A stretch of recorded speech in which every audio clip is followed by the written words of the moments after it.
Welcome one, welcome all. It is Thursday, January 12th, 2023, and the Dallas Cowboys are getting set to play in a playoff game. It is a special playoff edition here of the Blogging the Boys Roundtable. You can watch us live on the Blogging the Boys YouTube channel. Watch us after the fact, of course, at your own convenience, or you can listen on the Blogging the Boys podcast network. My name is RJ Ochoa. Tonight on this special Thursday edition of the Roundtable, there are four horsemen with me. I don't know what that makes me. Number one, Chris Halling. You can see and hear and read these people all over the Blogging the Boys universe. Chris, the most popular one of us on the Instagram.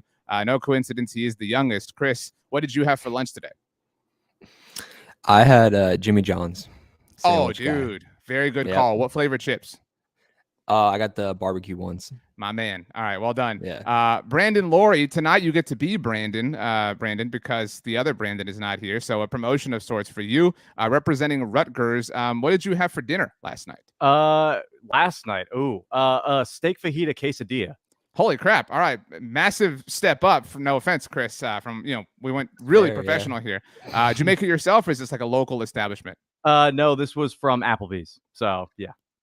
A fine choice indeed. Danny Phantom joining us from, I think, the interior of the Lake Tahoe abode that we saw on Tuesday night. Danny, I love what you've done with the place. You really do have an eye and an ear for for interior design. Thank you. Yeah, this is the default that comes with StreamYard, by the way. Oh, that's good to know. Not an ad, but we do use StreamYard to power these shows.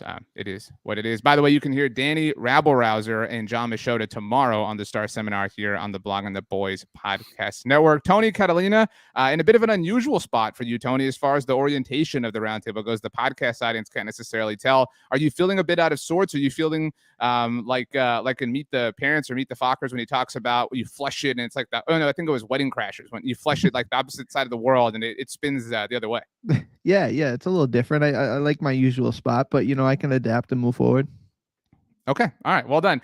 So first of all, Mitchell, Danny has given you a -5 points for wearing a New York Giants jersey. You do kind of look like you're wearing the New York Giants royal blue.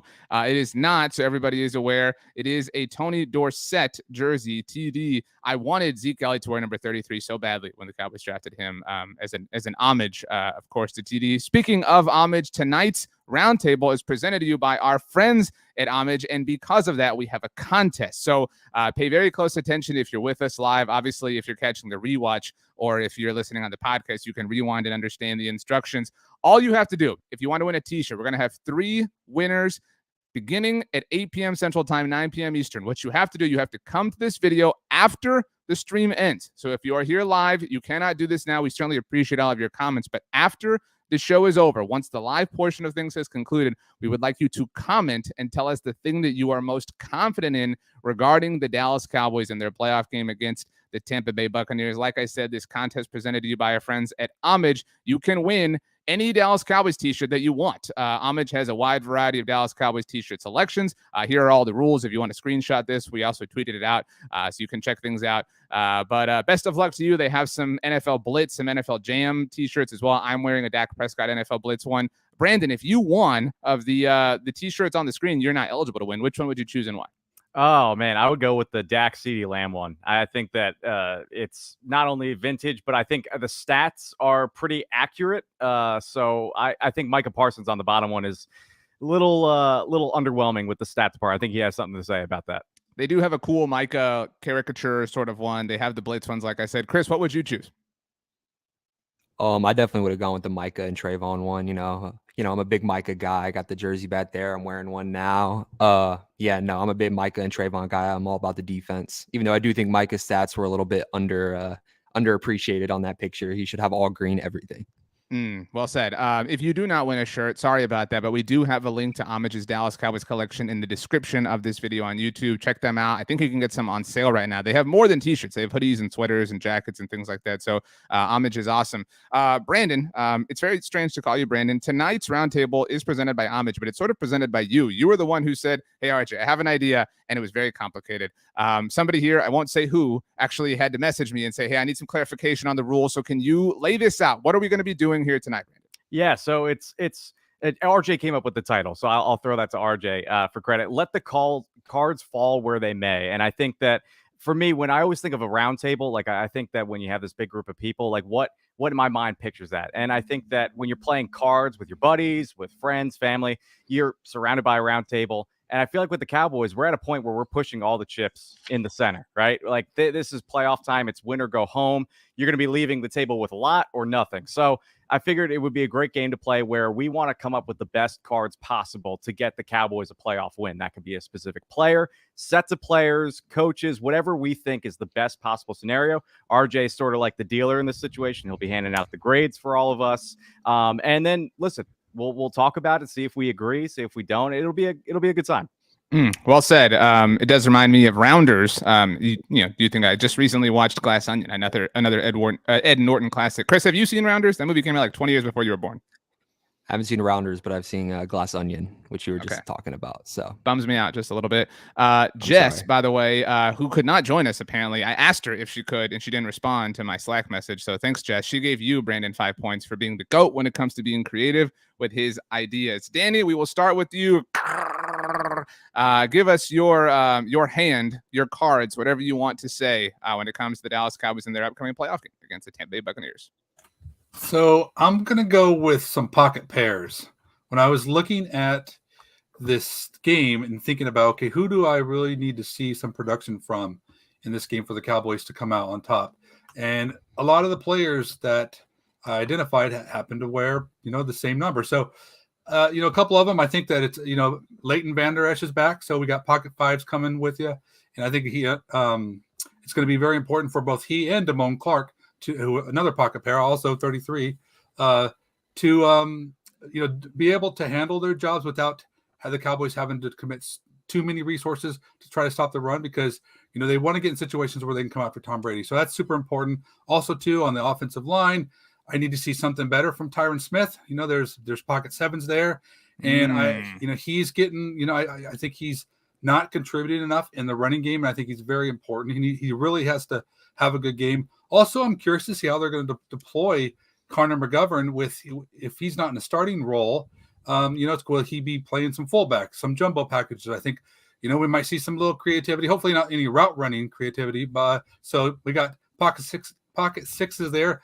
But getting to the important ones, obviously, CeeDee Lamb is their biggest offensive weapon. I think that he's their biggest separator. He's got to come through with a big game. The Cowboys have to find a way to give one of their biggest stars the ball. But let's just finish this off with the best pocket pair, and that's pocket aces.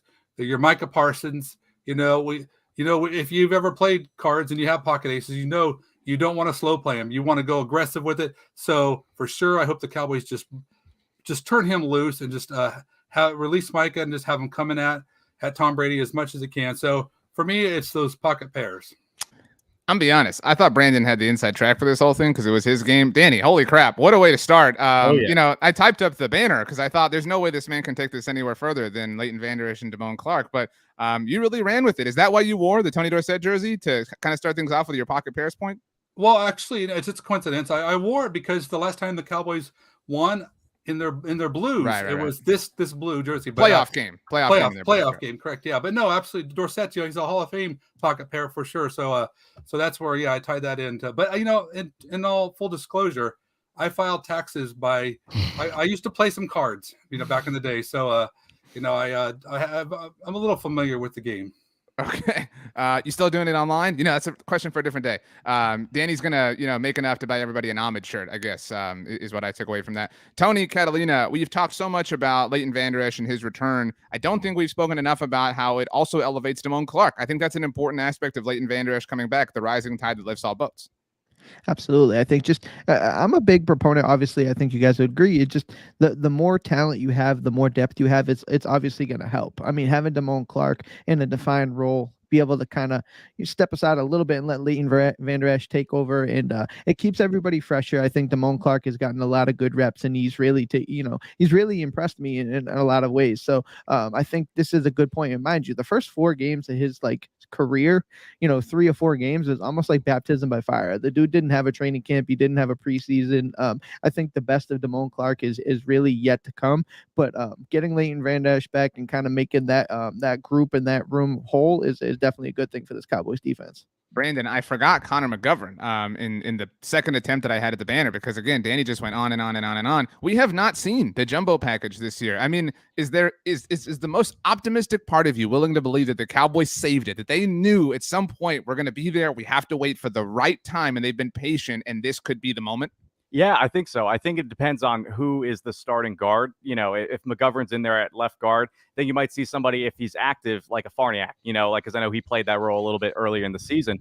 But I think that if you're trying to run the ball and be effective with it, why not throw everything at the wall, right? At this point, you know, this is win or go home. I think Connor McGovern, he left the week 1 game very early on, so we didn't get to see what he was performing like against the Tampa Bay front. And again, having stability and continuity, I think right now at this point is very important. So I do think that for him just to be back in general in whatever role he plays, I think is a benefit. Chris, if all of these players that Danny mentioned, the pocket pairs, again, I hadn't totally realized how many of them there were on this particular team. And that's why I was kind of shocked. Again, Danny, seriously, incredible start. If you got, I wouldn't even say an A game, but if you got the B+ game from all of these players, do the Cowboys win? Like, if I guaranteed you get the B+ game from Leighton, Damone, Tyron, Connor, CD, and Micah, is that enough for the win? There's no reason why it wouldn't be enough for the win. I mean, if they all produce, Tyron Smith is giving you protection, Connor McGovern's giving you protection, Micah's getting pass rush, and Leighton's, he's playing great defense against the run, and CD's creating separation. I mean, I think that's definitely I definitely think that's an equation for success for sure. Danny, if one of these players had a pair of anything, and you can pick what it is, what is it most likely to be on Monday night? Is it Micah with 2 sacks like he had in the season opener against the Bucs? Is it CD with 2 touchdowns? Is it Leighton Vander Esch with 2 forced turnovers? Like, if you had to bet, no pun intended here, on one of these players having a pair of something, who would it be and what would it be? Yeah, no, I'm taking Micah in his 2 sacks because his sacks come in pairs, and of course he started the season off with sacking Brady twice.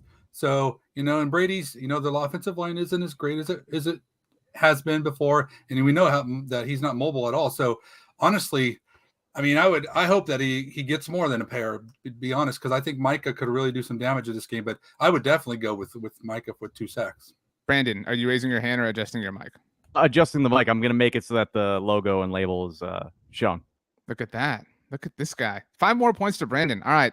Tough sledding so far for Chris and Tony, but you guys haven't really had any opportunities, to be fair. I mean, just Danny came out hot. Tony Catalina, you're up next. What is your hand? Where do you want to go? I've signed up for this adventure. I have no idea where we're headed. Yeah, I mean, the first hand that I'm going to come with is a 3 of a kind. And the 3 of a kind is, for me, it's going to be CD Lamb, T.Y. Hilton, and Michael Gallup. I think if this Cowboys offense is going to do anything, it's got to come with those guys being productive. I'm not worried about CD Lamb. I'm not worried about his play. And, obviously the rapport with him and Dak Prescott is really there, really clicking, and he's done everything that we've hoped and expected him to do. But T.Y. Hilton here, he's been here a while now. He's been here a little bit. This is what they brought him in for, to really help and step up in this playoff situation. And Michael Gallup is just, it's kind of been MIA a little bit. But if there's a time to kind of break out and shake off, the jitters, or not even the jitters, but kind of just the whole knee situation, it has to be here. It has to be now. So my 3 of a kind is 3 wide receivers, 3 guys that the Cowboys will probably go as they go. And I'm pretty excited to see what happens on Monday night. So I'll say this. Normally we have a rule that once something is utilized in whatever game we're playing, it's burned and can't be done again. But there is a finite amount of hands you can have in a game of poker. So we can reuse and recycle things here. So somebody can use 3 of a kind or pocket pairs, just given the parameters of what we're discussing. Brandon, who is the most important one? If you could guarantee that one of these players had their A game, to go back to the question I asked Chris a moment ago, who would you want it to be? Because I have an answer that I think is different than what everybody else would say. We might share that answer. To me, it's Michael Gallup. My man. Because I really do think that if Michael Gallup is successful, that means the entire team is successful. Well, I wrote one of my recent articles that came out on Blogging the Boys. I said that one of the biggest questions coming into this playoff run is, what are you more concerned about, the wide receiver position or cornerback? And I said, to me, cornerback, you're left with what you have. But I think that you have so much talent at wide receiver that's underutilized right now, whether that is Michael Gallup just still trying to find his way, or is that Kellen Moore not using him enough. You have talent there. You have resources at that position. It should be used in benefit of the Cowboys offense. So I do think if Michael Gallup has like 7 catches for 75 yards and maybe a touchdown, I think the Cowboys win this game pretty handedly. Yeah, I was listening to Lindsay Rhodes' podcast from this week earlier when she talked to Danny Kelly from The Ringer, and she referenced an article she read, and I was curious what it was, and I was going to look it up from back in the offseason about the importance of a wide receiver too, Chris, and how we kind of underrate and undervalue that, and that's probably the biggest lesson to take away from this Cowboys season is that CeeDee Lamb is absolutely a top flight number one wide receiver, but when he was your wide receiver too, that was something that you could really rely on. We have really kind of seen some regression from that position as far as production is concerned with Michael Gallup here this year. Maybe that improves next year. But I mean, if you looked at the NFC playoff teams, Chris, I mean, and you just ranked their wide receiver twos. I mean, Philly's ahead of Dallas, right? San Francisco's ahead of Dallas. Minnesota, I think right now, I mean, Adam Thielen hasn't had an amazing year, but he's ahead of Michael Gallup in terms of what we've seen this year. Chris Godwin's definitely ahead of Michael Gallup. I mean, Tyler Lockett's ahead of Michael Gallup. So you're talking about only the New York Giants have a quote unquote wide receiver two who we would not take over Michael Gallup. Yeah, no, I would definitely agree that we've been kind of lacking a strong wide receiver too this year. I think it speaks to the mistake of trading away Amari Cooper. But that being aside, I really don't put that much blame on Michael Gallup for it because I think he's still recovering from his injury. I mean, it takes a long time to recover from a torn ACL. I think people are kind of overreacting about the whole Michael Gallup thing, saying, oh, he's a typical Cowboy who we paid and then he suddenly fell off and he's not having a great year. Like, give him some time to come back and fully recover. I put more blame on the front office for us not having a wide receiver two right now with them trading away Amari Cooper. We really didn't need to make that trade, and it still bothers me to this day. Imagine how good this offense would be if we still had Amari Cooper with CD. So I don't really put that much blame on Michael Gallup for it, but it is kind of it is a little bit disappointing that he hasn't been what we expect from Michael Gallup, but I also don't put all the blame on him for it. Agreed. Kevin says Gallup regression for a receiver is normal for a receiver that is just now a year removed from an ACL tear. Seeing similar sort of things with Chris Godwin. That was obviously a heavy comp for Michael Gallup in the offseason. Melissa says 10 plus points if Gallup is on. I agree with that. I really like this comment from Kel Benjamin. Says whatever RJ says is correct. Kel, not a relative or friend of mine, just a loyal viewer. Let's just put it that way. Danny, you nodded in agreement that Michael Gallup is the one who you would want to guarantee an A game from. Who do you trust is more likely to have a premier performance? Define that how you would. Michael Gallup or T.Y. Hilton? Who's more likely to bring you their A game? And understanding that they're different A games. I think between the two, it's going to be Gallup. And, I think I agree with everything that's been said. And I think to Chris's point, too, is we know that's the case. We know it's the injury that slowed him down because we've seen Michael Gallup as a number two before, because he was here before CD was. Right. And so we know what he's capable of. But I think, and actually John Machota's actually mentioned this, and I think spoiler alert, Danny, the podcast drops tomorrow afternoon. What the hell? Well, this is but this is really, I think this is important that if the Cowboys came out and established Michael Gallup early, to let the defense know, hey, you gotta care about this guy. I think that opens things up for CeeDee Lamb. But I want to talk, I think Tony made a great choice with the three of a kind, and I think all the attention is on the pocket eights. CeeDee Lamb is the focus, but I think if you flop a Dalton Schultz in there, then you got your set, and then I think you're in business. So I think you have to throw Dalton Schultz in the mix too, because I think he could be a key part of this too. Because if they can't get things going with T.Y. Hilton stuff, we know CD is going to be a focus. But if you get Gallup, because he's the safety net too, if you get Schultz, to be over the middle there, I think that can really help move the chain. So I like that combination. Danny, if Dalton Schultz is part of the flop, who is the turn? I don't know. You're just looking to catch a boat at that time. I don't know, but you're sitting in good shape with the trip eights on the flop. Justin took 5 points away from you, Danny, for spilling the beans. As far as there's more beans. There's more beans. Tony, this was your point. We didn't really talk about CeeDee Lamb. I mean, is it just inherently understood? Is it assumed that CeeDee's going to have a kind of classic CeeDee Lamb? Like, are we at that point where CeeDee Lamb games are a common theme? I wouldn't assume it. I think it's a necessity, though. I think, as far as him stepping up and being what he has been over this last year, you give him a little bit of the benefit of the doubt. Now, obviously, the playoff games come with a heightened sense of, of feeling, of emotion, whatever. We've seen guys rise and fall in those situations. I think CeeDee Lamb is the type of player that's going to rise in these moments. So I I hope to see it. I expect to see it, but like until proven, I mean, really last year and this year, he's kind of getting his beak wet in the playoffs, and it hasn't been a consistent thing for this franchise since 2006, 2007. So I think the Cowboys, in order to be successful, need to see this version of CeeDee Lamb that we've seen this year, but we'll wait to see if it actually happens. Okay, well done. This was really fun. Brandon, you keep picking up points despite having nothing to do with the cards or the hands that are being kind of laid out, because you inspired this whole thing. Chris, are you going to keep the good times going? Tony's typically kind of the buzzkill, so I don't expect it to be you here, Chris. What is your hand?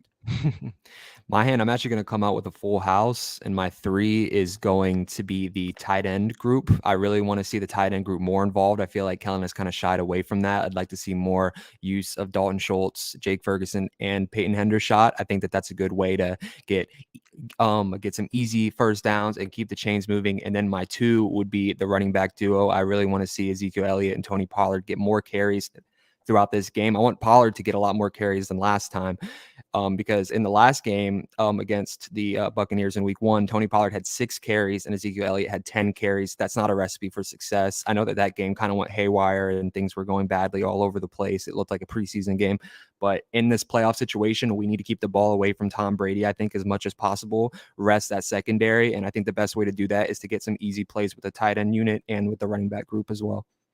I like this. Again, if there's another full house, it's, you can only be so creative when it comes to these particular hands. But so far, we've had 3 different ones. So well done. Howman, by the way, has awarded everyone 5 points for understanding all of these poker references because they're flying over their head. Would anybody have? I would have assumed Howman was like a pretty sharp poker player. Am I alone in that? You know I mean, he picked the Bucs to win. So I mean, it's a great point, man. Holy crap, guys! This is Brandon's game to lose. I love Howman.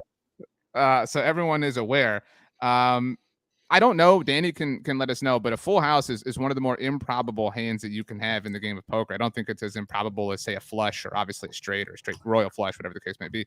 But Brandon, this is a little bit improbable. We haven't seen a game like this. I would argue the last time we saw this kind of game was maybe Thanksgiving Day against the Giants. Ever since then, there have been other points of success for the Cowboys. But again, we kind of go back to like, are the Cowboys saving stuff? Have they been holding on to that? Have they been reserving Tony Pollard? Have they been kind of holding, Jake Ferguson back from doing something else? Like, do you buy into that? I mean, the last time the Cowboys went down to Florida, Peyton Hendershot had a pretty nice touchdown.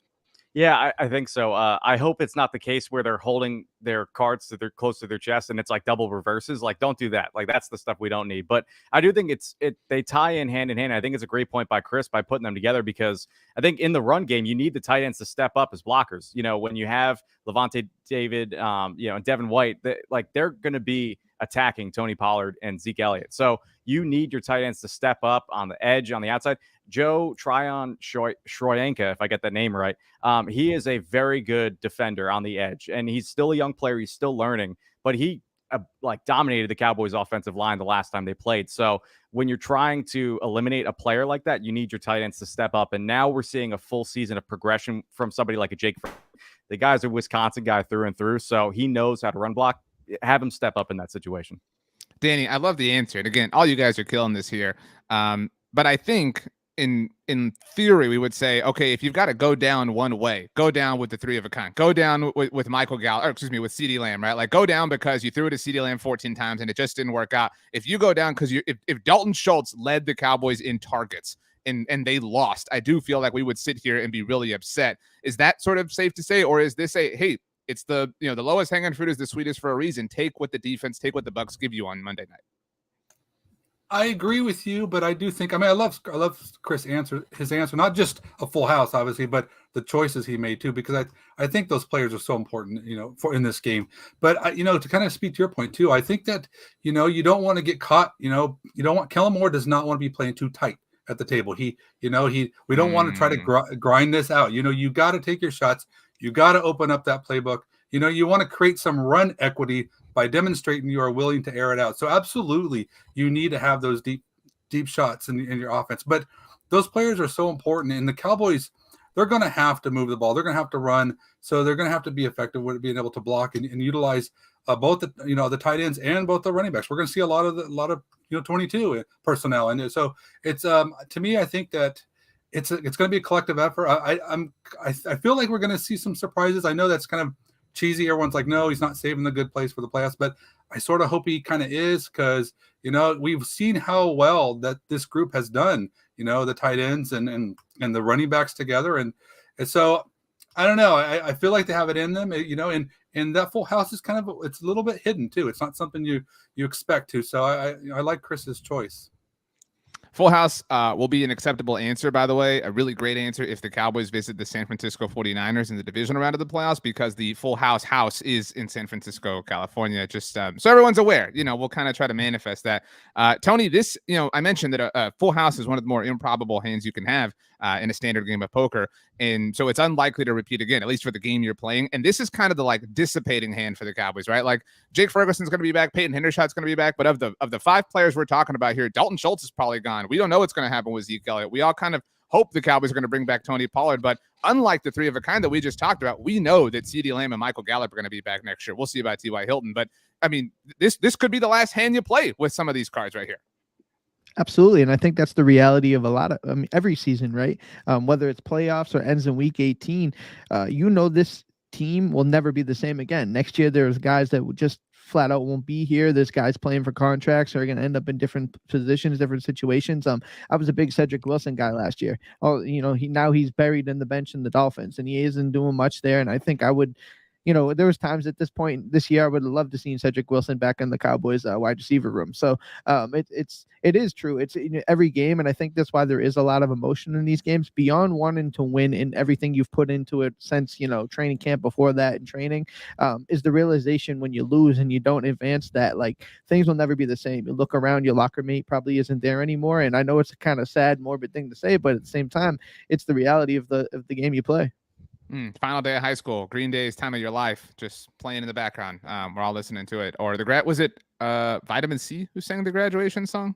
It was Vitamin C, right? I think maybe none. That's a reference that's probably lost on most of you. That's okay. Yeah. You know, that's all right. Negative 10 points, everybody. Brandon, this was your game, so I wanted to save you for last for the first round at least. What is your hand and why? I wanted to stay away from the hands because even if I lose points, I wanted to let everybody have fun. I went with scenarios, like card game scenarios. And I think we talked about it a little bit earlier with the offensive line. I think right now the offensive line, it's like your bluff hand, right? You're in a scenario where you get your cards and you look at them and it's like, I have no idea what I have here. And it could take you all the way to, you know, winning the pool, make some, you know, money, like whatever. It could help you along the way if you do it the right way, if you play your cards right. But I think that right now you're kind of in this middle spot of once something is exploited, like right now, Tyler Biadasz is coming back from injury. We don't know how 100% healthy he is. We're hearing by all accounts that he's good to go. But when you're playing somebody like Vita Vea, that's a difficult matchup. We know last year, week 1, he gave him a lot of trouble. So what are we getting with this offensive line? Tyron Smith has struggled just a little bit at right tackle. Again, it's a transition. Mike McCarthy mentioned about that earlier this week. So what version of this offensive line are we going to get? Is it going to be the bluff that's going to take us all the way, or are the Bucs going to figure out soon enough that, hey, listen, the cards that they're playing with right now, not very good. We're just going to attack them all night. Chris, it does feel like at least the national media still kind of leans on, the Cowboys have the best offensive line in the NFL. The Steelers have the best linebackers in the NFL. Like those are kind of tropes and cliches that stick around for way too long. What position groups do you trust less than the Cowboys offensive line? Because I can't imagine maybe the secondary as a whole. I don't want to answer for you, but what do you trust less? I mean, as of right now, probably the only group would be the secondary. I mean, this offensive line looked really bad against the Washington Commanders. I mean, they couldn't create any run gaps. They couldn't do anything. So, I mean, this is a unit that has, you know, talent. Tyler Smith is evolving. Tyler Biadasz is coming back and he's improving, and Zach Martin's obviously an all-world player. He continues. He to missed be that. sorry, Chris. He missed the opener last year. People forget that. Got put on the COVID That list is right before. That you know that we talk about how close that game was, and Zach Martin wasn't a part of it. Yeah. Oh yeah. No. I mean, I'm having Zach back will definitely be huge for the run game. I think that outside of that, though, the offensive line has been regressing since that big, you know, I think like since 2014, a lot of the media has been like, oh, the Cowboys have the best offensive line in the league every single year. And it's just not the case. It's not the case this year. I think that the Eagles even have a better offensive line in the division. I think there's a lot of other teams who do as well. I think that the only group that I would really be more worried about is the secondary, and that's just because there's so many injuries happening through that secondary, and outside of Darren Bland and Trayvon Diggs, it's not looking too hot. Tony, do you feel like if the Cowboys lose, like could you see a world like sometimes something we talk about on other shows is like, could you see a path? Could you see a path where Dak is just like under duress over and over and over again? Not quite Atlanta in 2017, but just like that being the reason the Cowboys lose, a tip ball, things happening because of all the chaos and all the pressure. Oh, 100%. I think it's a real possibility. I think that's what Tampa Bay's game plan is. I think they're confident in their run, in their run defense. I think they're going to bring some pressure. I think Todd Bowles, and that's kind of how he operates anyway, is they're trying to figure out how they can get to Dak Prescott. Now, I think it could be a fool's errand because we know Dak Prescott's numbers against the blitz, and when they bring pressure is actually one of the top in the leagues, but I could see them kind of attacking a weakness. Now, the one big thing I say for the Cowboys is Tyron Smith didn't play in week 1, and Tyler Smith was making his first ever NFL start, and it was at left tackle. So there are some things in this offensive line that are in the Cowboys' favor. Even if Tyron Smith is not 100% because he's playing right tackle, I still love having that guy on the offensive line. I think that helps you. And Tyler Smith is 17 games, better than he was at that moment. So there are some things to feel confident about going into Monday night. Danny, don't you feel like the whole idea of Tyron at right tackle is a bluff? Like maybe they're bluffing themselves, or like they're like, this will work, like because like it's been shaky. Like there has not been a game where we've been like, that was totally clean, that was pure classic vintage Tyron Smith. And to be fair, that doesn't exist at right tackle. But like this is us almost trying to convince ourselves that it's totally working out because it's kind of the only option. Yeah, no, I totally agree. I feel like it was just Smith at right tackle was more of, we don't want to move Tyler, so right. Yeah, and honestly, I thought possibly they might, when Biotis got hurt, they might consider doing some switching around and stuff to where maybe we see Tyron back in his regular spot. But I don't know. Honestly, I've played around with some different arrangements, and I don't know what's going to be best. I mean, where should we go with Peters? Should they go back to to Tyler at left tackle? I don't know. It's difficult. All I know is that even whoever they got, they're still lacking some strength in there, and they're gonna get pushed around in the middle. There's no arrangement that's gonna make that not be true. So it's really gonna be how they go about kind of mitigating that and figuring out ways to still move the ball when they're just gonna get dominated in the trenches. All right, so we're going to go around one more time, have everybody give one more hand. But before we do, I'm going to give one because I've been so inspired and I really like this game. Does anybody know what the statistical worst hand in poker is? I imagine Brandon or Danny do. I don't. Danny Phantom, what is the worst hand in poker that you can draw? Do 7 offsuit. Well, okay. Like for the purposes of simplicity here, we're talking 7-2, right? That's the hand. That's the numerical hand. Offsuit obviously adds. If it's the same suit, at least you have some opportunities open to you. But my hand, or it's really more of a situation. To Brandon's point, is the 7-2 Trayvon Diggs ripple effect. We all trust Trayvon Diggs. We all understand that Trayvon Diggs is going to take care of Mike Evans. We believe that with all of our hearts. But what I'm concerned about is the ripple effect, and that's where the 2 comes in. Trayvon Diggs, cornerback 1. Top flight corner, premier corner, whatever you want to call him in the NFL, but the CB2 on this team, whoever's matching up against Chris Godwin, that is where this game can be lost because of how great Trayvon Diggs is. Like we talk about how that is such a weapon, how you can take away one wide receiver. Cool, you're going to take away Mike Evans, who had 1 million yards and 1 million touchdowns last week. Chris Godwin is a very abled wide receiver in his own right. And if Nashawn Wright, if Deron Bland, if Xavier Rhodes, if they cannot hang, we can sit here and talk about 3 of a kind and Dak and Tony Pollard and the full house that Chris laid out. But like, if the Cowboys defense isn't getting to Tom Brady, and we know that he is very great at evading pressure, and he can just pick on Nashawn Wright or whoever it is over and over and over again, Tony, that could be what dooms this team. I 100% agree. The thing that kind of gives me some peace whatsoever is the fact that I think Deron Bland and Chris Godwin are going to have a matchup in the slot, right? Which makes the conversation for me really a dicey one with, is it Nashawn Wright on Russell Gage, right? Is this the game that Russell Gage absolutely tears us apart? So we hear the story about how Tom Brady personally courted him. Like, couldn't you like imagine that? Like, Joe Buck telling us throughout the broadcast after he catches his 4th touchdown, how Tom Brady called him and wanted him for these moments. Like you could see it. 100%. Like I already got goosebumps on my neck from just thinking about that. But you're right. I mean, the cornerback 2, cornerback 3. We like Deron Bland. Thankfully, he's healthy enough to play and everything. We dodged the bullet with that. But yeah, this outside of Trayvon Diggs, the confidence level in this secondary in the cornerback room specifically is really not there right now. Chris, you're somebody who, like a lot of Cowboys fans, are saying Trayvon Mullen. Let's see what he's got. Let's do it. Trayvon. Didn't exactly work out, right? Like kind of a bummer. And so now we're sitting here, we're like, Xavier Rhodes just joined the team last week, but he's going to save us. Like, do you really believe that? Or do you believe it in like, I have no other choice. I have to believe this because if not, then they're going to lose. I have to believe it. I mean, I know Xavier Rhodes is far from his Pro Bowl status that he once was in his career, but it's either him or Kelvin Joseph. Like, I'm always going to take the other one, or it's him or Nashawn Wright, or it's him. Like, I don't know. I think I was a little biased on the Trayvon Mullen thing because I'm a pretty big Clemson fan, and he was really good at Clemson, so I really wanted him to succeed, But overall, I have to say that, I think it's almost to the point now where who else are we going to play? It's Diggs, Bland, and then who's that other guy? And I think that Rhodes might just be the best player left by default, just because he has that experience. I trust him a little more than Mullen because he's proven that he can ball out when he needs to in the NFL, and Mullen hadn't really proven that yet, not to his degree. So I think it's a little different than the Mullen signing.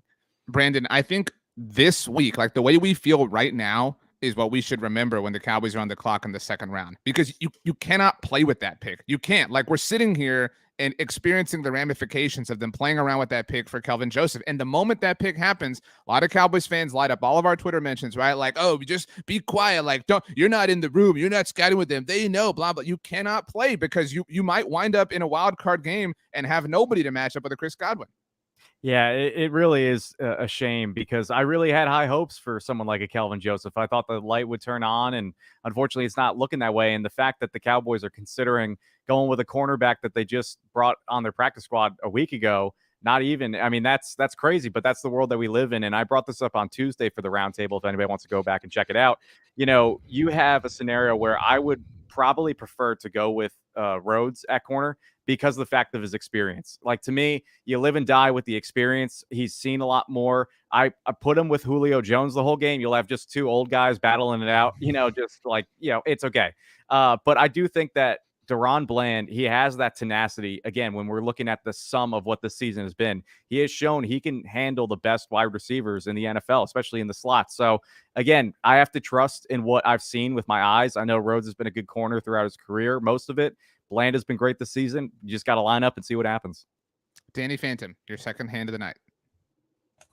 First off, I want to mention that, I don't typically, pander to the host, but I think that was very creative, RJ. I think did a good job with that.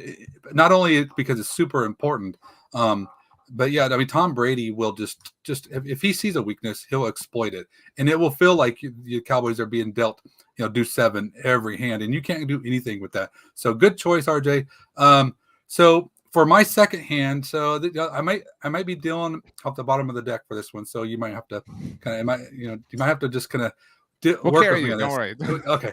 So to me, one thing, and I'm bringing this up because I haven't heard anyone say it yet, but I think that the Cowboys need to just pull out all the stops with Mr. Prescott. I think that we know that, opportunities like this don't come around very easy. We don't know when our next chance is going to be. We're guaranteed nothing. We don't know what the future holds. The time is now. There is no tomorrow. So it is time to let Dak take off with his legs. So for my next hand, so I want us to let Prescott get flushed out of the pocket, but it's not just any flush. Do you know what they call a quarter pounder with cheese in France? I'm sure you do. It's a Royale with cheese. Royale as in quarter, 1/4 as in 1/4 to rule them all. Dak running wild is our royal flush. Oars are wild would have been the better way to put that together, I think, Danny. But you went left 3 times when right was available for you. You know what I'm saying? You know what? That's what you're gonna have to do in this game. And I think that Prescott. The main point is, I really think that Prescott's gonna have to he's gonna have to run. We've talked about the offensive line problems. We know that they're gonna sit on the sticks. It's gonna be really important for the Cowboys to just basically do everything they can to pull out all the stops. And I think that means that we're gonna have to see, Dak, beating them with his legs. So that's to me, that's what I really think is going to be we saw that. And again, I'll give credit to Mr. Machota. Do you want anyone to listen? I mean, like, hey, I just want to give credit where credit's due. I don't, this isn't what my saying. We weren't talking about poker or anything, but Dak taking off was something that was mentioned. But if you think back to the last time the Cowboys won against Seattle, look what Dak did. He was just, we all remember him flying through there in the end zone. So I mean, this is the time where you're no longer worried about his health and everything. You just got to turn him loose, and I think he's going to have to take advantage of that space that he has in the middle. Tony, during the kind of funk of last week, there was a point where Dak scrambled for a first down and kind of dove forward, and it was very reminiscent of that wild card win against the Seahawks. Granted, that was for a touchdown. Do you agree, right? Like, there is no tomorrow. Like, you know what I mean? Like who cares? Like, if you have to do it. Like, this is like, Tony, my position on this is, and I'm going to talk about this tomorrow on the SB Nation NFL show. There are two teams in my mind in this whole playoffs that have waited a year for this. One is the Buffalo Bills. Ever since they lost that coin toss, the Buffalo Bills have been aching for a chance in the playoffs, and they're finally about to get it, obviously, this weekend. But similarly, the Dallas Cowboys, where we can all be honest and straight up about it, the 49ers owned them. The 49ers ran all over them. The 49ers exposed them, exposed how soft they were, et cetera, et cetera. This is the opportunity, Tony. I mean, they embarrassed themselves. They whined. They complained. They pointed fingers. They said it was the refs. I mean, now it's in your hands, to Danny's point. Without a doubt. And I think Dak Prescott would agree with you. I mean, I'm paraphrasing, but he had mentioned, in the past that, he's trying to be more calculated in the regular season when it's September, October, November. He wasn't going to do the leg thing. He wasn't going to try to run, and he knew the value of having him on the field in the regular season. But he said when it's playoff time, it's a different brand. It's a different style of football. You're going to play your game and you're going to try to be as efficient as possible, but you may have to use your legs. You might have to get a little more risky than you typically would, because everybody understands it's win or go home. So I 100% agree. Danny's on the money with it, and I think Dak Prescott, the quarterback, understands that as well, because he said as much. Chris, you have a very popular Dallas Cowboys Instagram page, but on your own personal Instagram recently, you posted that you went to a Charlotte Hornets game against the Los Angeles Lakers. You posted a photo, and it might have been a video of LeBron during warmups, and you captioned it, "Great, what was it, like, greatest basketball player ever?" It was something to that effect, right? Yes. LeBron, kind of the master of load management, right?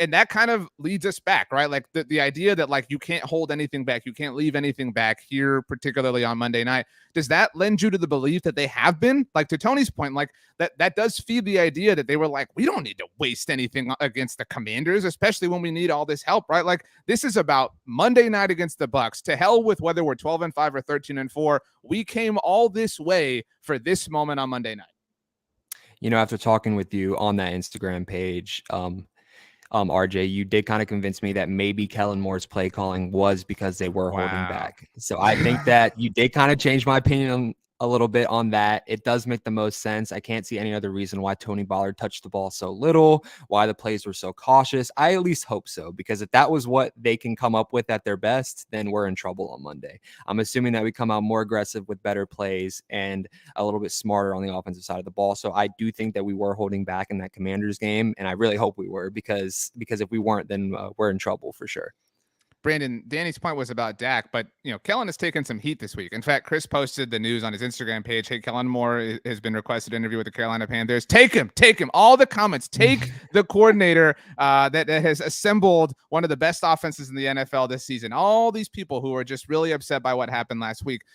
We don't talk enough about. I know that these people do in like a silly sense, but like, Kellen could get fired, right? Like, he might not get a head coaching job. Like, the Cowboys could move on from him. Like, this is also, not the time for Kellen Moore to leave anything in the proverbial bag.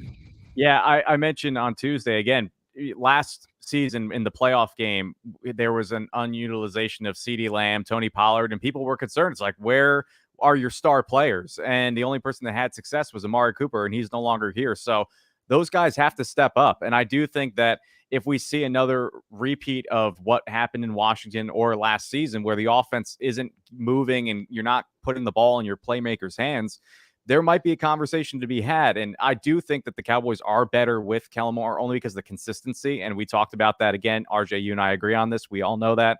I do think that when it comes to Kellen Moore, I think that we will see a lot more creativity. The Cowboys weren't to me, the Vikings game isn't like an asterisk. I know we haven't seen that lately, but when you do it once, you can do it again. And it might not be 44-3, but I do think that you can put 27, 30 something points on the Buccaneers defense if you're creative enough to exploit their defense. So I think we're going to see a lot more from Kellen Moore. But again, if it doesn't go right, I mean, there's a conversation to be had about his future.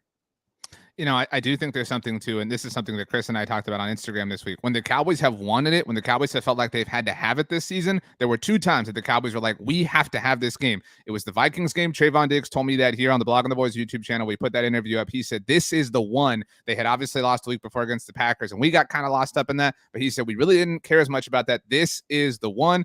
And similarly, against the Philadelphia Eagles on Christmas Eve, Tony, that was the one. They wanted those 2 games when they wanted it, when they were dialed in, when they were focused, they were at their absolute best. Tony Catalina, what is your second and final hand of the night?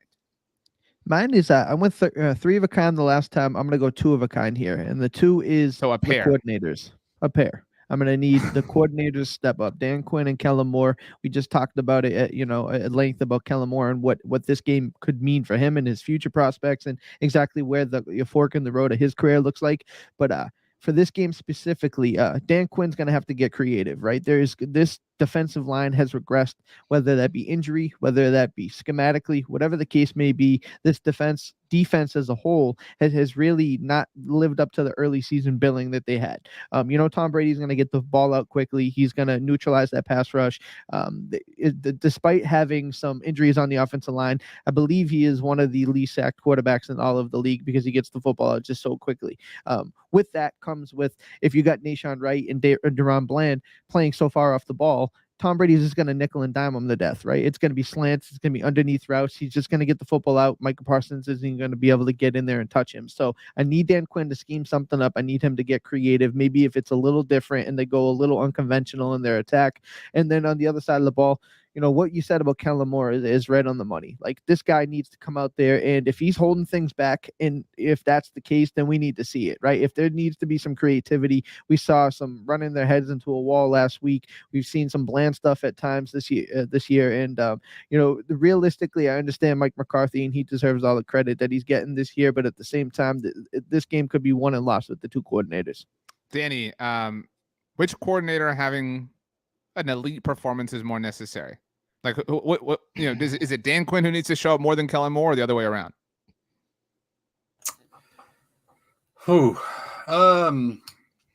I think, honestly, because of this matchup, I'm going to say that it's more on Dan Quinn.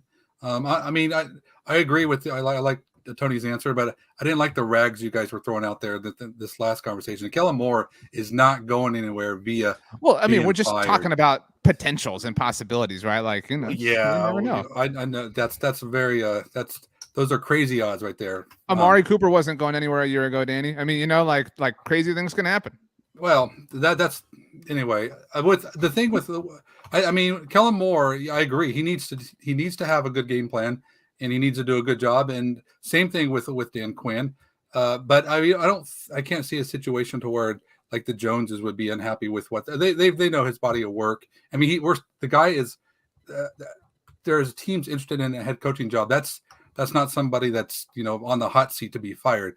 But going back to this point, it's really tough because it's really the Bucs rely so much on Tom Brady and what he could do. So I think that Quinn needs to be able to have a good game plan to be able to make sure that if they're constantly attacking Nashawn or whoever that's that covering Godwin, or just any shifty receiver on one of the Cowboys non-shifty corners, and they're just constantly feeding that, and we have no answer for that, then that's not going to be good. The Cowboys aren't going to have a chance if that happens. So to me, I feel like it's on Quinn's got to find the stunts that work. He's got to get that. We got to get home. There can't be a situation to where we can just be blinded out, as we watch Tom Brady just constantly, move down the field and we can't even get our offense on. So to me, in this game, I feel like the little bit more pressure is on Dan Quinn. Danny thinks that more pressure is on Dan Quinn, Brandon, but who do you trust to have a better game, Kellen or Dan Quinn? To me, it's Dan Quinn. And I go to what we've seen with regards to second half adjustments. And I know the offense has taken that route, a couple times this season. But I do think that Dan Quinn has so much playoff experience. He's been there. He's seen a lot. He's been around for a long time. I trust that if for whatever reason, I mean, look at even like the Bengals game. Like I look at that as the Buccaneers were up 17-0, and then all of a sudden the Bengals started getting turnovers, and then they win the game in the second half. So to me, you have an experienced coordinator that has seen a lot. I trust him to, if there's anything that's going wrong, if a cornerback isn't playing well, like let's just say they go with Nashawn Wright for the first half and then they have to pull him out. Like I trust him to make that decision, not just stick with him and say, no, like we need to give it time. It'll work itself out. We trust the pass rush to get home. I trust him to put the right players in place. And maybe that's somebody like a Dante Fowler who hasn't been talked about too much, where maybe he's in a little bit more than like a Sam Williams because he's been there. He's been in playoff scenarios. So maybe he trusts him a little bit more. I think Dan Quinn will implement the right cards, the right players, and set them up for success. Chris Halling, what is your second and final hand of the roundtable? Am I allowed to do another full house, or would that be like not very creative? Should I do something different? It's got to be a bigger full house. I mean, yeah, like you can do it if it's better than your last one. I'm fine with that. I think it's really important. Okay. Yeah, I think it's a really important full house. I got you're 3 sacks risking and the 2 win, takeaways. so. That's okay. I got 3 sacks and 2 takeaways. I think that's a good number for the Cowboys defense. It's going to be hard to sack Tom Brady. We know this.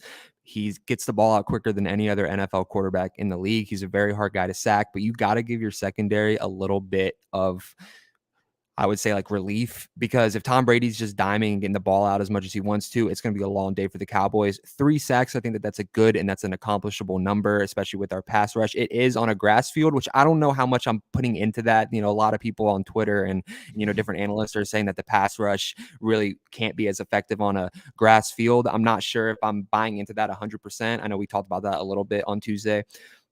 And also 2 takeaways. If we can just give the offense the ball 2 more times than, you know, they're supposed to have the ball, I think that the Cowboys can pretty handedly dominate the game, I think. And I think that that's a big recipe for success. If we can just get 3 sacks and 2 takeaways on that Buccaneers offense, I think the Cowboys will be in control and will win their playoff game.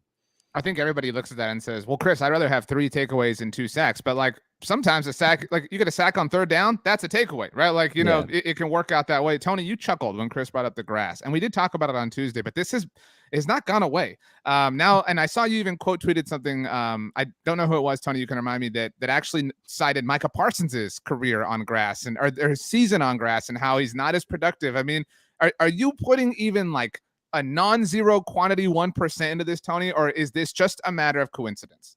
Literally not at all. Like I don't think this is so beyond, like these guys, you know, for better parts of their life have probably played football on grass more than they've played on turf. Like, I mean, realistically, I mean, it's such a silly narrative. I blame Jason Garrett. Jason Garrett brought up this thing, you know, it's what a nonsensical thing. I mean, I put up some statistics and tweets, and I can't believe I actually had to put that, like Dak Prescott is 15-12 on grass fields, like just to put it in there. Like it's nonsensical. It really doesn't mean anything, but hey, it's the conversation of the week. So here we go. Brandon, give us some names to sort of predict Chris's full house here. Who do the sacks belong to and who do the takeaways belong to? I do think Micah Parsons gets 2. I don't think there's any way he's not going to. I know there's been a conversation about the All-Pro and everything like that. I think that he's going to have that at the forefront of his mind. I like somebody like a Dante Fowler to step up. Again, with experience, he's had like a little bit of a surge like coming off of the last few weeks. I like what he's shown. If it's DeMarcus Lawrence, I think that's also great, but I want him to be better in run support. I think that's going to be more important. Let the other guys rush the passer. But I think the takeaways, give me Deron Bland with 2, honestly. Like I trust that he has that confidence right now where he knows that he's one of the better corners in the league, at least as a rookie. So I trust that, yeah, Trayvon Diggs will be getting Mike Evans, but him and Tom Brady have not been on the same page. Tom Brady's going to be looking for Chris Godwin, I think, a lot in this game, and he's going to test the rookie, and the rookie's going to be up to the test, and I think that he gets two picks. Danny, if the Cowboys, the number here is 5, right? Like 5 total between sacks and takeaways. If they are below that, if they don't have it, we'll say even below 4. If they sit at 3 sackaways, takeaways combined, is that enough? I don't think it is. No, I mean it's very hard to get more than multiple turnovers on Brady. So I think that's I actually think Chris picked the right combo for the full house. That's the more likely full house to happen. You doubted yourself, Chris. Never doubt yourself.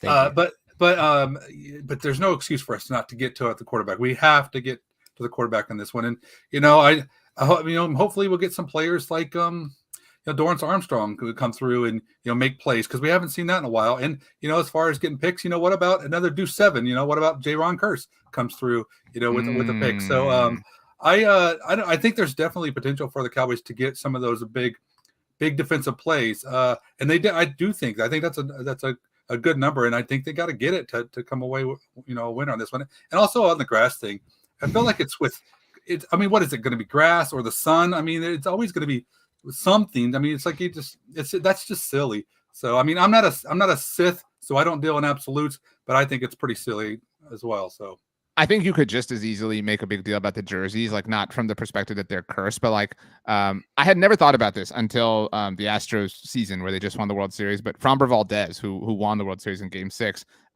when he pitched, and this like became a thing that I didn't know until like May. He preferred the Astros Navy jerseys, and it was because they're lighter. And so like I can kind of see that, right? Like you're a pitcher and like it's affecting your body and your movement. Like I could kind of, so like you could just as easily say like, oh well, the Navy jerseys, like I don't know, for maybe they're more difficult or they're easier for Dak to see and identify, like players in motion, whatever, like the contrast. Like I put as much stock into something as trivial as that as I do the grass thing, to Tony's point. Brandon, send us home, take us home, land this plane. This has been wonderful. You are the favorite entering this final hand, so make it count. Again, another scenario, and it's just kind of like what Danny brought up with the Royal Flush, but you're one card away, right? You're on the cusp of greatness, but what is that one card going to be? Is it going to be Dak Prescott throwing for 4 touchdowns, no interceptions, maybe 250, 300 yards? That would be fantastic. But for me, I also see a trend where penalties were the issue for the Cowboys last season. Penalties have been a problem at some points this season. I look at that the Cowboys right now are the sixth most penalized team in the NFL. But the thing that I look at is also the unnecessary roughness penalties. And when I was looking up all the stats and everything, they are second in the league in that category behind the Rams. And what also is alarming to me is that the Cowboys, they have the most in the league on the road with 7. So to me, it's like, okay, is it a road environment thing? Like maybe you're just feeling it a little bit more. And I look at the guys, the 2 names that could be potentially those final cards is like a Sam Williams and a Kelvin Joseph. Sam Williams right now has 4 unnecessary roughness penalties, 2 illegal hands to the face. He's shown up the past couple of weeks of being just a little bit more undisciplined. I get it. He's a young player, but Kelvin Joseph accounts for about 7% of the Cowboys penalties. Not a lot. But it's the type that's what's killed them. It's 94 yards, which is about 8th in the NFL among all players. And again, he's only playing 70%, mostly special teams. Landon Dickerson, who is an offensive lineman for the Philadelphia Eagles, he is the most penalized player in the NFL, but with 89 yards on 93% of the snaps. So Kelvin Joseph has been a liability, and he hasn't played every single snap. So in this playoff game, are we going to see a repeat performance of what happened with like Randy Gregory last year? I know he had about 3 penalties in the game, and that kind of caught them off track a little bit. Who's going to be that type of guy? I hope it's not the case with these 2 young guys, because I don't think they're going to see the field as much in a playoff scenario. But again, what is this final card going to be? Is it going to get you the Royal Flush to win everything and move on? Or is it going to be the thing where you're sitting there and you're like having 5 cards you don't know what to do with?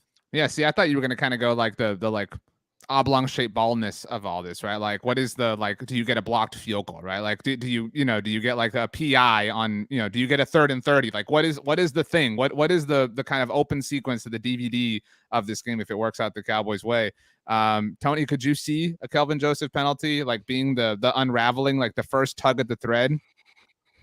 It's possible. I mean, and that's what my fear is, right? When I look at this football game and kind of look back and reopen the wound that was the 49ers game last year, that Tony, like, I'm so sorry. Ethan had an amazing comment. Said it's the wild card. Brandon, that was like, that's how you should have come into this. It's the wild card round. Oh my gosh. But Tony, continue.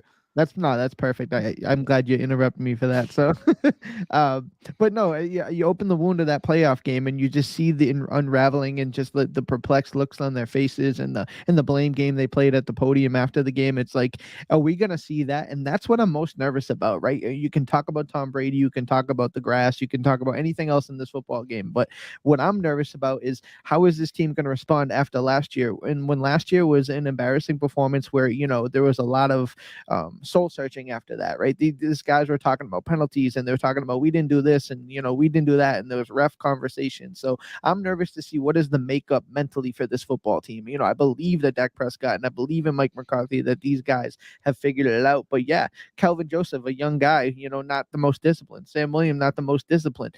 These are guys that are new, or not new, but newer, that could come in and kind of mess up this whole jive of a team that thinks that like they've come and overcome those things that from last year. See, like, I'm totally with you, Tony. Like, I hated every word they said after the game, after they lost to the 49ers last year. Like, there was nothing but like, blame shifting and whatever. And similarly, not the same, but in a similar way, after the Cowboys, and we talked about this on the roundtable, after the Cowboys lost to the Packers, what did Micah Parsons say? Hey, if Dak ever gives me a 14-point lead again, I'm never going to lose it. Literally a few weeks later, they blew a 17-point lead against the Jaguars, right? Like, and so it's kind of like, okay, guys, like, don't be the team that has to say never again. You know what I mean? Like you're in front of that right now. Don't wait till you're behind it to say that. And so that kind of goes back to Brandon's bluffing point, Chris. Like, at the end of the day, the game of cards is a game of chance, right? Like, it's a game of what cards are you dealt. So it all comes down to the person who is operating the game at hand, and that is Mike McCarthy here. This is a yes or no pass-fail question. Do you trust that he's the person that can handle these cards, that can sit at this high-rolling table and walk home? I mean, and cash out, because every year or every time this has happened, the Cowboys have wound up in the red. No money, no money, no money. We want to go home. We want to plan a trip to the new Universal Studios Park in Frisco. Yes, I do think he's the one who can do that. And the reason why I do is because A, he's won a Super Bowl, and B, I mean, we've seen all year that he's been able to handle adversity and get through tough things. So I'm sure if something doesn't go the Cowboys' way in that wild card game, then Mike McCarthy's the right coach to be able to pull us through that and come out with a win. Danny, this is just positive or negative. What direction does that card fall? Brandon talked about, like, what is that card? But do you think that card, the proverbial bounce of the ball, works in favor or against the Cowboys? And I recognize I'm asking you to predict the future, which is an impossible thing, but what does your gut tell you here on Thursday night? I mean, honestly, I think that's a great answer, by the way. And I think if you look at the Cowboys' last 4 playoff losses, it's always been something, whether it's the Dez catch or the Jared Cook, catch at the sideline, or the CJ Anderson, or can't stop Jared Goff on 3rd down. He runs, gets the first down. Right. And then what was it last year? Well, we run up there and the time runs. Yeah. We're always like that one card away, and I just think that I think oftentimes the Cowboys have the best hand, but then we just can't get a clean run out. That one card shows up in some weird fashion, and that ends up being the killer. And I wish the Cowboys would not put themselves in this situation, and if you're asking me that same question, just ask, what my answer is going to be. So I'm not even going to answer it. But I do think that it's, that we're going to find ourselves in that same situation, and we're just, they're going to burn and turn, and we're just going to hope for the best. And you know what? I don't know. I don't know what's going to reveal. I guess, that's the fun of it. To your point, Danny, my advice to Mike McCarthy, be the big blind. Be the big blind. Push this table around. You have the bigger stack of chips here. I know that they have Tom Brady. They have the, the fancy like token or whatever to put on their card so they don't fly away because of the air condition. You have the bigger stack of chips. Be the big blind. Wait the whole game out. I mean, do you not agree with that philosophy, Dan? Well, to me, I feel like when I watch McCarthy, like last year, he's like Phil Hellmuth at the table, where after he loses, wow, he's I never confused. thought we'd shout out Phil Hellmuth here. Well, he doesn't understand, how could this possibly happen? He's completely, the awareness of what's going on is it's totally catches him off guard. And that, to me, I just think that's silly. And it's silly when Phil goes on his rants, because that guy's a phenomenal card player.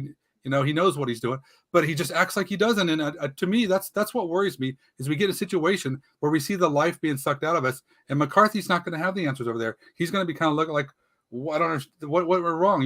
This shouldn't be happening. We were better than this. And then when he's answering questions afterwards, somebody's going to be getting blamed for it. And so that's what worries me. So that's why I don't. I mean, when he can take this Cowboys team to the next level, and the next level is just getting past the divisional round, when he does that, then my answer will change. But he hasn't shown any ability to do that. And I just worry that he's not going to have them ready when it matters the most. And we're all going to find out Monday night. Well, it should come as no surprise to anybody that our roundtable winner tonight, Brandon Loree, 45 points. The three of you, Chris, Tony, Danny, tied for second place with 44. It was a very, very narrow margin of victory. Brandon, congratulations. Some are wondering if you were counting cards because this was your game that you invented. Do you feel like that is a fair accusation? Maybe that. I had a few cards up my sleeve that I wanted to play. Wow. So I mean, listen, you know what? I enjoyed the game as just a listener. I think everybody brought answers that I agree with. I thought there'd be a little bit more debate here tonight, but we all seem to agree with each other, which is also a good thing. So I'm happy with that. Well done. Tony, do you feel like the best man won? It's tough to argue. I think Brandon killed it tonight, so yeah, I'll give it to him. Chris, if Mike McCarthy were here, I think we'd award it to Mike McCarthy. But other than that, Brandon's a good choice, right? Yeah, I think Brandon or Danny would have been the right choice. I think they were definitely on top of all the references. No love for Tony from Chris. I mean, I think Tony did great too. But hey, listen, I think everyone did great. I think we have a great team here. I think we all killed it. Danny, are you at peace with the way this conversation went? I am. Yeah, actually, it was a great game. I think, you know what, at the end there, I think Loree brought the nuts, and that's how you win this. And so absolutely well deserved, and I think everybody did a good job. Even you, RJ.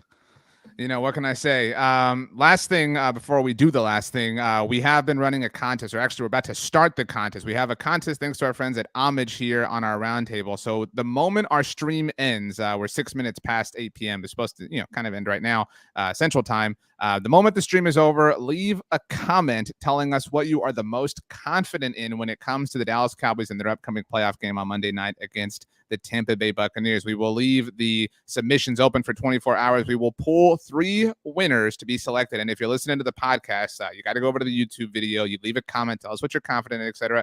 The 3 winners will each get a Dallas Cowboys shirt from HOMAGE. And if you are watching on YouTube, or if you've come to the YouTube link, you can look in the description and find HOMAGE's Dallas Cowboys selection. They have a lot of great stuff there. I do have one more card up my sleeve. It's really not a fantastic sort of thing, but we can't leave our final roundtable before the playoff game without doing it. So I will say pick a card, not any card, a specific card. I would like each of you to give us a final score prediction. Who wins on Monday night? David Howman is not on the panel. I don't know if he's still in the comment section, but he picked the Bucks. So we'll start with our winner, Brandon Loree. Who wins? What is the score Monday night? Dallas Cowboys at Tampa Bay Buccaneers. I think it's 27-21 Cowboys, and I think the defense stops Brady on the final drive when he's trying to take the lead. I think that the Cowboys win pretty handedly, and I think it's going to be a good game.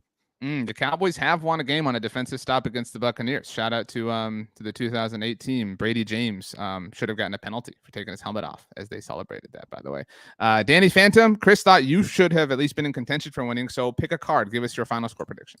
So I'm actually going to it's real close with Brandon, but I think it's going to be the other way around. I don't think we do stop Tom Brady, and I think that we Cowboys lose 19-16. Oh, my gosh, Danny Phantom. Chris, do you regret saying that he should have won? Yeah, I think I'm shifting more towards Tony. Is that now. You, Danny, playing with chips? That's right. Yeah, that's me. Okay. Are you capable of, that's a veteran move to be able to kind of do the chip stack with You want to see some tricks? I'll show you later. Okay, thank you. That's the roundtable after hours. Chris Halling, give us a final score prediction, Cowboys Buccaneers. I'm gonna go Cowboys win 31-14. I think it needs to be that kind of a game because I don't have the faith in the Cowboys making that final stop on Brady if it's close. So I think it needs to be a bigger blowout than that. I think that if the game is close in the fourth quarter, that's when we're in trouble. I think Kellen Moore kind of redeems himself for his past performance against the Commanders, and I think the Cowboys take care of business.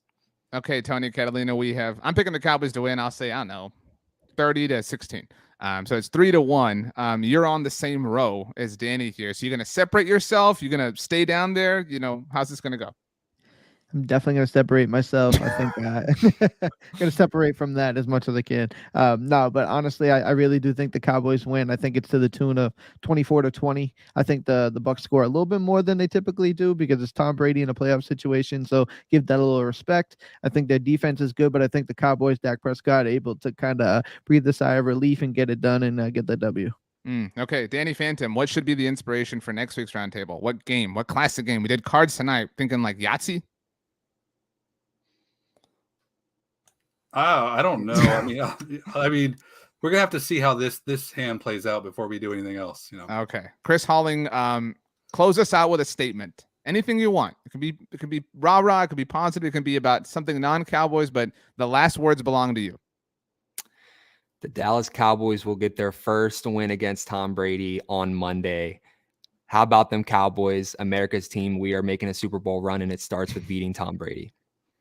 All set.